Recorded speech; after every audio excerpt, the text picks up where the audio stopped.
Sekian puluh tahun Antam berdiri, tungkunya cuma 3. Terus kita mendengar paparan apa tadi? Saya tahu betul tentang Pongkor, Pak Dirut.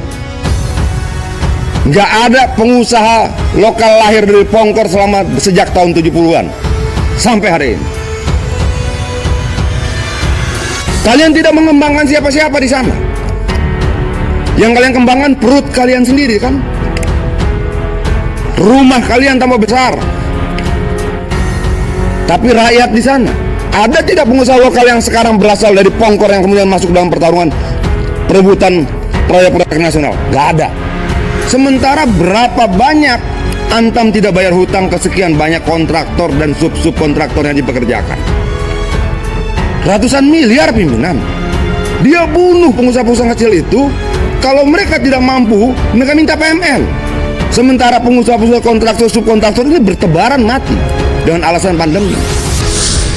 Detik-detik Adiana Pitupulu marah besar ke Dirut Antam. Kalian hanya pikirkan perut sendiri, ujar Adiana Pitupulu. Lo manfaat mereka apa buat alam yang terkorbankan dan rakyat yang terpinggirkan karena dibangunnya tambang di sana? Kan sekarang kalau kita pakai contoh Pongkor misalnya, rakyat sudah tidak bisa bercocok tanam di atas sana.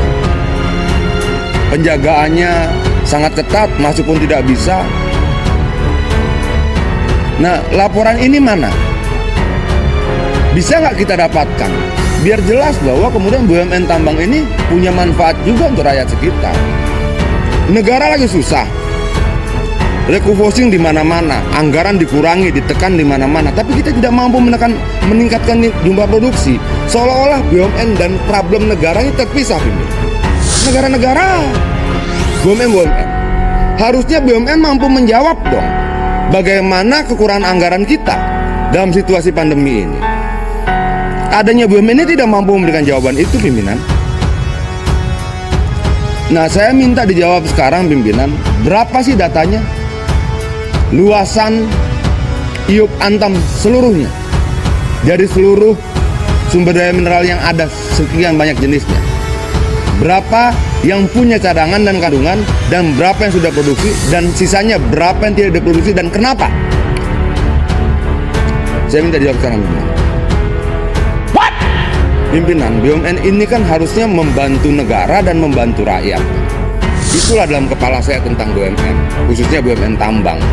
Nah, dalam prakteknya rakyat mana yang terbantu? Ada nggak datanya itu? Selama sekian puluh tahun, misalnya dari tahun 70-an, Antam di Pongkor ini sudah buat apa untuk rakyat Pongkor? Atau cuma membagikan sesuatu ketika ada bencana alam, tapi nggak ada tuh. Kita mendengar laporan keberhasilan mereka membangun pengusaha lokal, kontraktor yang dipakai kontraktor Jakarta semua, selama puluhan tahun. Dari situ ke situ, dari situ ke situ, dari situ ke situ, selama puluhan tahun. Nggak gini loh, batu itu nanti. Saya mau tahu jumlah luas tambang yang kalian miliki berapa, yang punya cadangan berapa, yang sudah diproduksi berapa, yang belum diproduksi berapa, dan kenapa tidak diproduksi saat negara sedang butuh uang. Jadi lokasi tambang nikel kita ada di Gap Nikel, ada di Maluku Utara, ada lagi satu lagi yang tadi saya sampaikan di Provinsi Sulawesi Tenggara. Dan kemudian di Sulawesi Tenggara terdapat di 2 kabupaten, di Kabupaten Konawe Utara dan Kolaka. Semuanya berproduksi kecuali yang di Konawe Utara yang memang mengalami persoalan hukum tumpang tindih, Pak. Semuanya berproduksi, Pak. Dijual kemana ornya?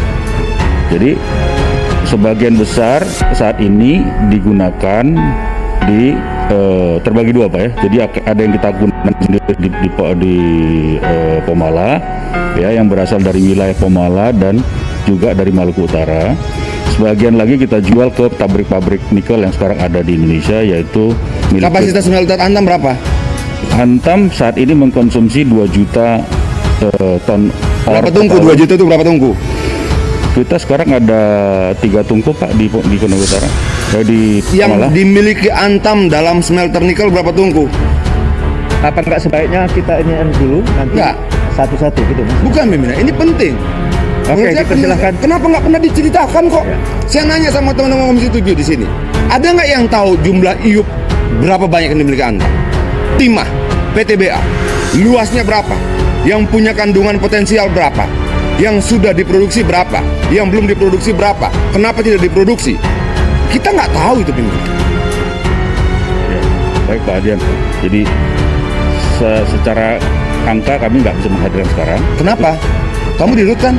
Datanya nggak kita siapkan. Kenapa dirut nggak punya ingatan tentang itu? Ya, makanya secara garis besar bisa saya gambarkan. Operasi Antam khusus nikel ada mulai dari Pulau Gap di Provinsi Papua Barat. Saat ini beroperasi cukup baik, produksinya 3 juta ton per tahun.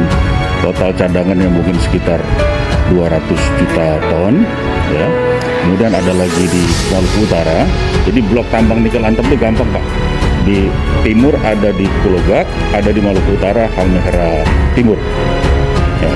Di Halmahera Timur saat ini adalah merupakan basis rencana alokasinya adalah untuk basis produksi baterai, proyek baterai nasional Pak. Kalian tidak mengembangkan siapa-siapa di sana. Yang kalian kembangkan perut kalian sendiri kan? Rumah kalian tambah besar.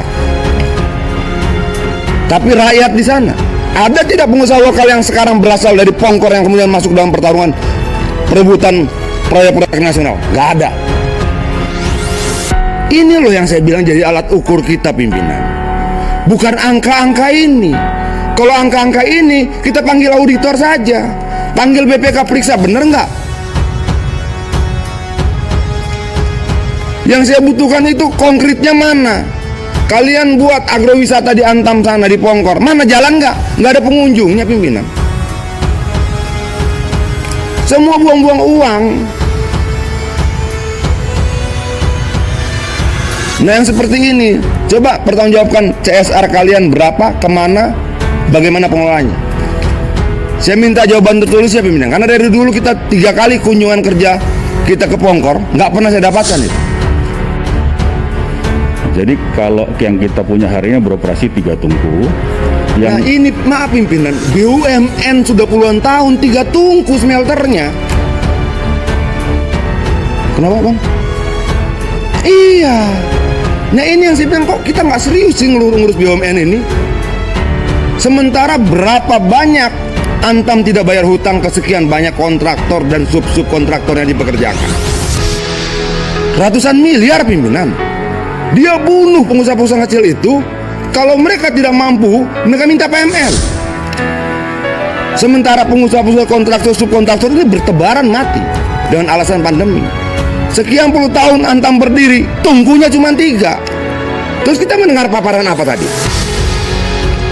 Jadi yang saya dengar tadi yang disampaikan ini apa? Saya tahu betul tentang Pongkor, Pak Dirut. Gak ada pengusaha lokal lahir dari Pongkor sejak tahun 70-an sampai hari ini. Amara Adiana Pitupulu, anggota Komisi 7 DPR RI, fraksi PDIP, akhirnya meledak saat Dirut PT Antam tidak mampu menjawab pertanyaan penting yang ia sampaikan. Amara Adian sulut lantaran Direktur Antam tidak menjelaskan apa dampak pertambangan bagi masyarakat Indonesia. Coba beberapa hal yang bisa disampaikan di forum ini. Dipersilakan. Ya, baik Pak Adian. Jadi kita udah catat Pak, kita akan follow up dan akan komunikasi dengan teman-teman koperasi di Pongkor. Kita akan review lagi alokasi CSR kita Pak dengan catatan tadi. Ya, kami terima kasih masukannya Pak Wipina. Kami follow up Pak, akan kami laporkan juga secara tertulis nanti ke setelah rapat selesai. Begitu saja. Hanya itu.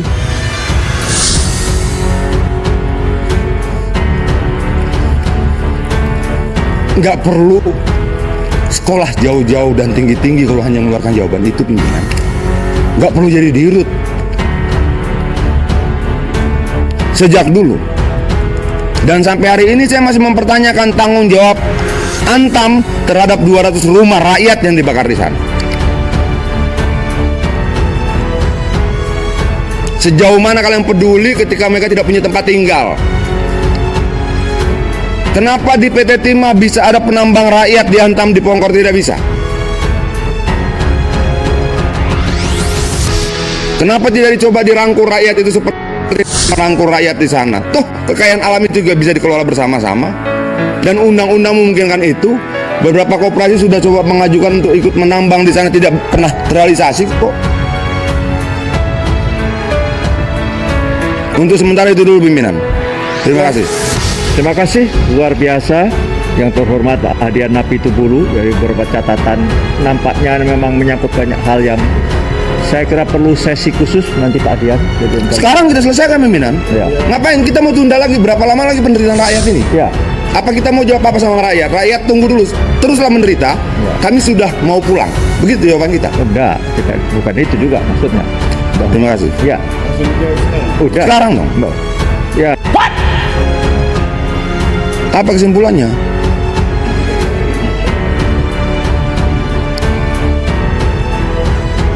Kesimpulannya cari tahu angka-angka.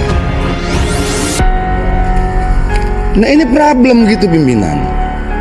Kayak main-main mereka rapat kemari, data nggak punya, apa nggak punya. Lalu kita diremehkan dengan jawaban, nanti kita berikan jawaban tertulis dan kita happy gitu, bangga gitu. Emang kita pacaran surat-suratan? Ini jawab dong, berapa angkanya?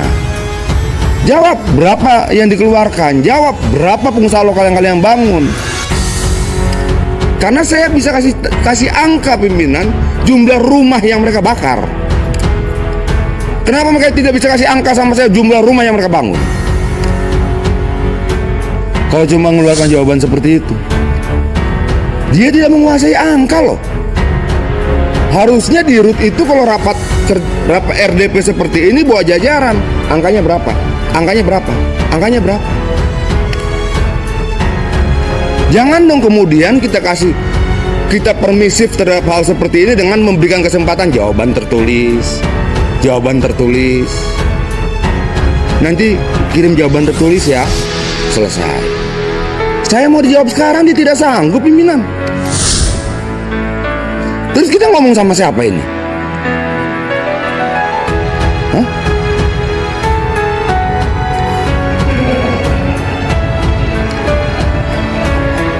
Enggak, kalau pimpinan, kalau kita mau maaf pimpinan, kalau mau tegas ya, enggak, kalau kita mau tegas ini, kita suruh dia pulang kumpulin data, kita tungguin. Ya kalau kita tidak tersinggung diperlakukan seperti ini ya terserah. Kalau saya marah pimpinan, terganggu saya. Ya, Terima kasih pimpinan. Begini, saya kira masing-masing kita menginginkan sebuah apa tadi yang disampaikan Pak Dian, hanya saja memang namanya forum kan, forum nanti kita pastinya tidak berhenti di sini. Ini forum ini yang disampaikan Pak Dian. Ya artinya forum rapat ini gitu. Kan ini forum rapat. Jadi nanti akan ada tindak lanjut yang kita sampaikan selanjutnya. Saya kira ya itu menjadi catatan semuanya, nanti khususnya bagi PT Antam yang telah memang secara khusus dimintakan untuk menyiapkan berbagai hal. Lantas kita nanti secara khusus kita agendakan melalui volume resmi juga PT Antam menyampaikan apa yang dimintakan oleh anggota yang terhormat dengan sejumlah penyelesaian yang kalau memang sudah ada. Saya kira begitu mekanisme.